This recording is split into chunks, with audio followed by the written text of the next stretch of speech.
Shalom dan salam sejahtera bagi kita semua. Perkenalkan, nama saya Wendemi Hafni Bulginting dengan NIM TIA 223-122-051.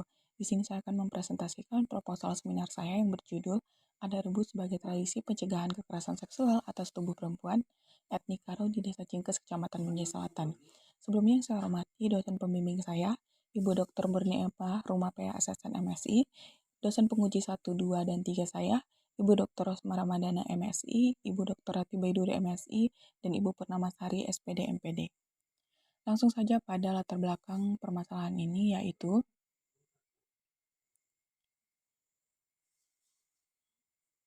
kekerasan dan penindasan tersembunyi terhadap perempuan menghancurkan hidup perempuan. Salah satunya adalah kekerasan seksual yang berdampak pada fisik, psikis, ekonomi, sosial secara berkepanjangan, tidak hanya kepada korban tetapi kepada keturunan korban.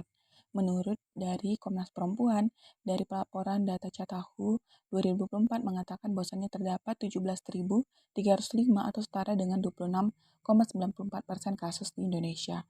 Ini juga selaras dengan fenomena yang ada di sosial media yaitu Facebook, di mana terdapat grup fantasi darah dengan jumlah anggota 23.000 anggota dan grup sejenis lainnya, di mana grup ini memuat konten pelecehan terhadap anak, istri, adik, dan juga mertuanya, yang mana dalam grup ini didominasi oleh laki-laki.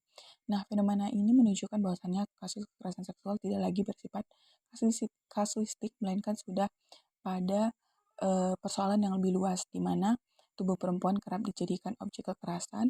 Ini juga diperkuat dengan sistem patriarki yang mana menempatkan posisi laki-laki lebih dominan daripada perempuan, sehingga tubuh perempuan kerap dijadikan objek kekerasan.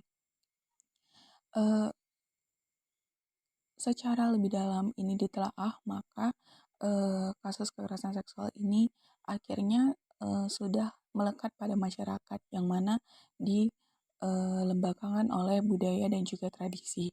Dalam etnik Karo, terdapat pemposisian yang khas dalam memposisikan kedudukan perempuan, di mana etnik Karo, sekilas mengenai etnik Karo memiliki 5 marga, genting, sembiring, Parangyangan, Tarigan, dan Karo-Karo, yang mana marga ini diambil dari ayah dan diletakkan di nama belakang. Kemudian garis keturunan ibu juga tetap dianggap penting, sehingga marga yang ditempatkan kepada laki-laki sedangkan perempuan itu beru ibu dianggap tetap penting sehingga ditetapkan sebagai bebere, marga dan bebere.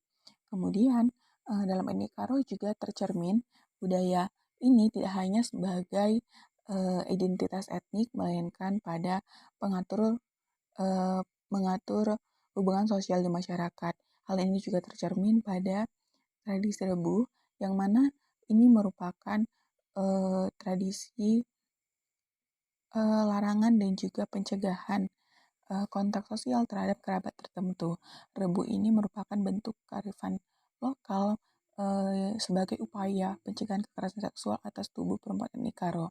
Penelitian ini memiliki relevan terhadap bidang studi antropologi, khususnya gender dan juga seksualitas. Kemudian penelitian ini menjadi urgent karena mendukung selaras dengan SDGs 5, yaitu program yang sedang digalakkan oleh perempuan yang berkaitan dengan kekerasan dan juga eksploitasi terhadap perempuan. Dari paparan latar belakang tersebut, maka disusun rumusan masalah, yaitu yang pertama, bagaimana nilai budaya adat rebu di etnik Karo di Desa Cingkes, Kecamatan Binjai Selatan. Yang kedua, bagaimana pelaksanaan nilai adat rebu sebagai tradisi pencegahan kekerasan seksual terhadap perempuan etnik Karo di Desa Cingkes, Kecamatan Binjai Selatan. Adapun tujuan penelitian ini selaras dengan rumusan masalah, yaitu untuk menganalisis nilai budaya adat rebu sebagai tradisi pencegahan kekerasan seksual atas tubuh perempuan etnik Karo di Desa Cingkes, Kecamatan Binjai Selatan. Yang kedua, untuk menganalisis pelaksanaan nilai budaya adat rebu sebagai tradisi pencegahan kekerasan seksual atas tubuh perempuan etnik Karo di Desa Cingkes, Kecamatan Binjai Selatan. Manfaat penelitian ini terdapat dua, yaitu manfaat teoritis dan juga manfaat praktis. Pada manfaat teoritis, penelitian ini diharapkan berkontribusi pada pengembangan ilmu antropologi, khususnya kajian budaya dan juga gender, melalui perspektif adaptasi preventif budaya Ini diharapkan ini juga menjadi referensi bagi pendidikan berbasis budaya untuk memahami nilai adat sebagai sumber pembelajaran karakter dan juga kearifan lokal di masyarakat tradisional Indonesia. Kemudian, manfaat praktis ini penelitian berharap dapat meningkatkan pemahaman etnik Karo pada adat Rebu sebagai protektif untuk melindungi perempuan dari resiko kekerasan seksual ini. Hal ini juga menjadi bahan pertimbangan bagi pemerintah untuk melestarikan budaya atau adat yang masih relevan untuk kondisi sosial pada saat ini. Berikutnya, kita masuk kepada bab 2, kajian pustaka dan juga landasan teoritis. Terdapat 5 penelitian terdahulu dalam penelitian ini, yang mana penelitian terdahulu ini menjadi relevan untuk diambil karena memberikan gambaran umum mengenai adat Rebu dalam kehidupan sosial etnik Karo. Penelitian sebelumnya lebih menekankan pada bagian sistem kekerabatan, juga menekankan pada perubahan dan juga lunturnya adat Rebu dalam masyarakat. Sementara itu penelitian ini lebih menekankan pada keterbaruan fokus pada Rebu sebagai sistem proteksi budaya terhadap tubuh perempuan etnik Karo khususnya dalam pencegahan kekerasan seksual, sehingga menjadi aspek yang belum fokus pada kajian terdahulu. Dengan kata lain, penelitian ini belum pernah dilakukan pada penelitian sebelumnya. Selanjutnya, landasan teori dalam penelitian ini menggunakan preventif kultural pasca Pierre, di mana dalam adaptasi preventif kultural ini terdapat sistem peringatan, tindakan, atau hazard precaution system yang berevolusi pada manusia. Nah, hazard precaution system ini merupakan sistem yang berevolusi di manusia untuk mencegah bahaya atau mencegah sesuatu yang dilakukan secara berulang-ulang dan merugikan masyarakat. Nah, ini membentuk sikap protektif yang melindungi dari bahaya secara nyata seperti penyakit atau bencana alam, dan sosial, moral, atau mencegah adanya konflik, aib, dan pelanggaran norma di relasi keluarga. Selanjutnya, tradisi adaptasi preventif kultural ini merupakan tradisi yang diwariskan secara turun-temurun untuk mengurangi resiko bahaya yang terbentuk dari historis pengalaman kolektif masyarakat. Nah, terdapat 3 asumsi dasar dalam teori ini, yaitu pengalaman kolektif yang mana ini sudah pernah terjadi pada zaman dahulu, kemudian ini terjadi secara berulang-ulang. Kemudian asumsi pencegahan di mana teori ini dilakukan untuk mencegah hal-hal yang sudah sering terjadi berulang-ulang dan juga merugikan.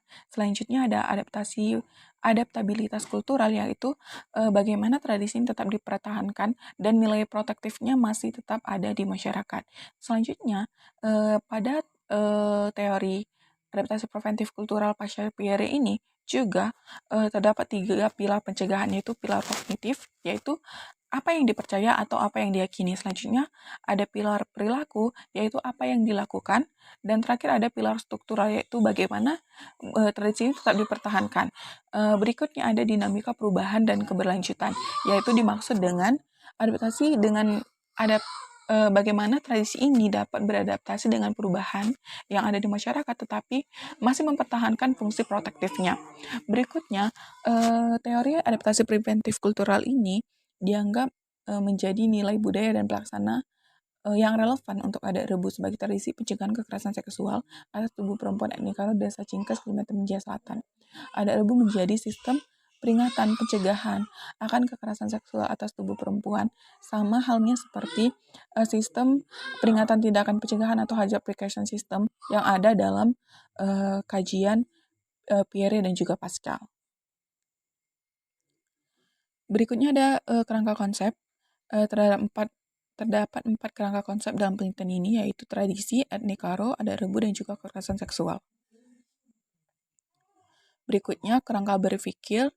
Kerangka berpikir dari penelitian itu yaitu adanya masalah sosial mengenai kekerasan seksual terhadap perempuan. Kemudian ternyata etnik Karo punya tradisi untuk mencegah terjadinya kekerasan seksual terhadap perempuan, yaitu adat rebu sebagai mekanisme pencegahan kekerasan seksual terhadap tubuh perempuan. Kita masuk kepada bab 3 pada penelitian ini. Penelitian ini menggunakan metode kualitatif dengan pendekatan etnografi yang bertujuan untuk memahami fenomena secara mendalam dalam konteks kehidupan nyata. Pelaksanaan adat rebu di masyarakat etnik Karo, Desa Cingkes, Kecamatan Mijaya Selatan. Hal ini juga merujuk pada penelitian etnografi James Bartley. Kemudian lokasi penelitian dilakukan di Desa Cingkes, Kecamatan Mijaya Selatan, Kota Binjai, yang mana lokasi ini dipilih karena masih mempertahankan adat rebu dalam kehidupan sehari dan juga menjadikan adat rebu sebagai aturan sosial dalam hubungan kekerabatan.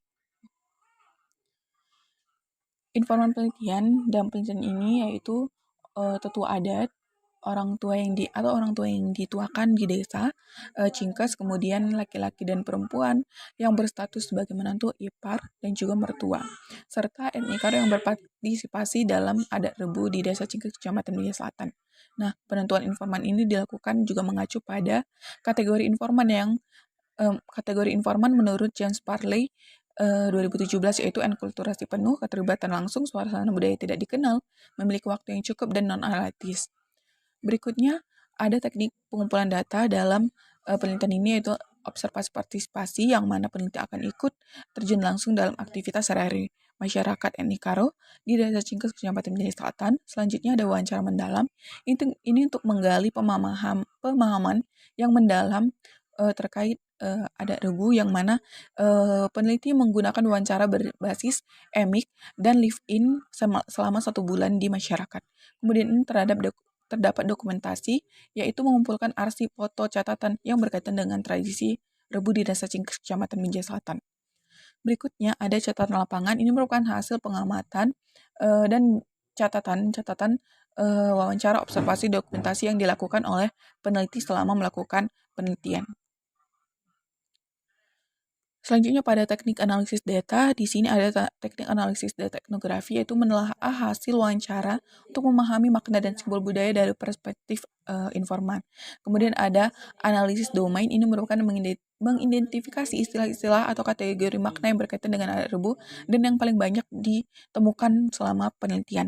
Berikutnya ada analisis taksonomi, yaitu di mana peneliti akan mengkelompokkan kategori-kategori makna yang menjadi pola berhubungan dari hasil analisis domain yang dilakukan selama wawancara dengan informan. Baik, sekian dari hasil presentasi saya. Sekian dan terima kasih.